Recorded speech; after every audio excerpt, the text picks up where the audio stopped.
Good afternoon. I have just returned from the G20 summit in Rio, and COP29 was very much on the agenda. I urge G20 leaders to instruct their ministers and negotiators to secure a compromise, to secure the success of the COP, and to secure a new ambitious climate finance goal at COP29. And I heard leader after leader stress the importance of concrete success. Delegations and the COP presidency are now working hard to find common ground. But as I said in my opening remarks here, the clock is ticking. COP29 is now down to the wire. I sense an appetite for agreement, but areas of convergence are coming into focus. But let's be frank, many substantial differences are still remaining. Success is not yet guaranteed. We need a major push to get discussions over the finishing line. To deliver an ambitious and balanced package on all pending issues with a new finance goal at its heart. Failure is not an option.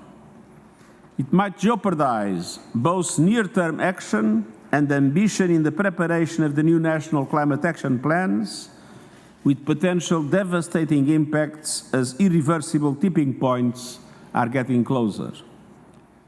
It would inevitably make the success of COP30 in Brazil more difficult.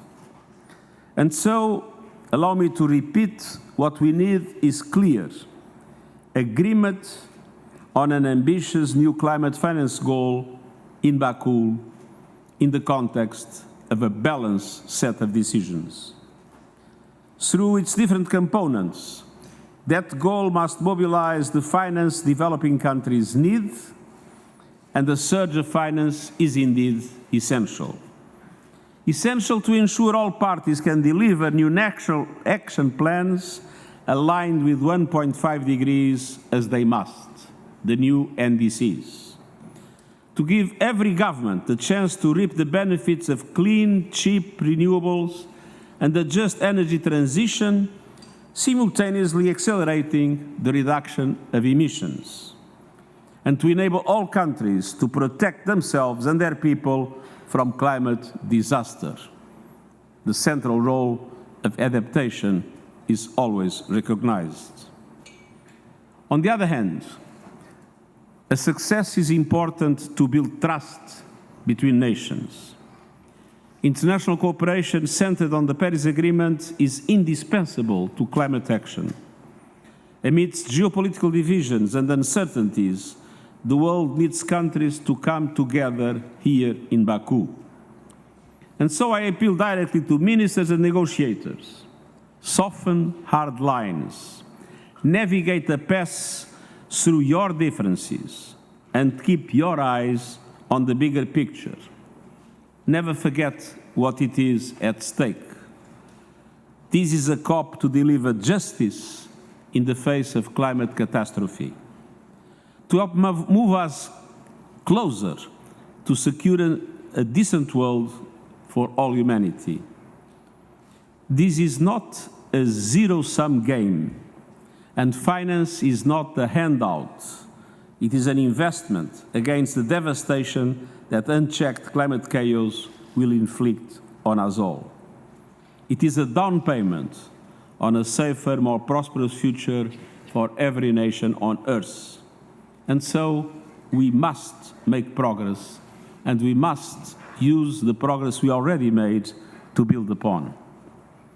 Last week, multilateral development banks announced a significant boost in climate finance for low and middle-income countries. These will reach $120 billion a year by 2030, with another $65 billion mobilized from the private sector, with a natural projection that would increase these values for 2035. And in September, countries agreed to the Pact for the Future. And this contains important commitments on access to finance, effective action on debt, and substantially increased the lending capacity of the multilateral development banks, making them bigger and bolder. As you know, this is a negotiation among member states. I am not a negotiator myself, as Secretary General of the United Nations. But the COP presidency has my full cooperation in its efforts to strike a deal. Building on last week's consensus on carbon markets and the new national climate action plans that some countries have already announced. I urge every party to step up, pick up the pace and deliver. The need is urgent, the rewards are great, the time is short, and I thank you.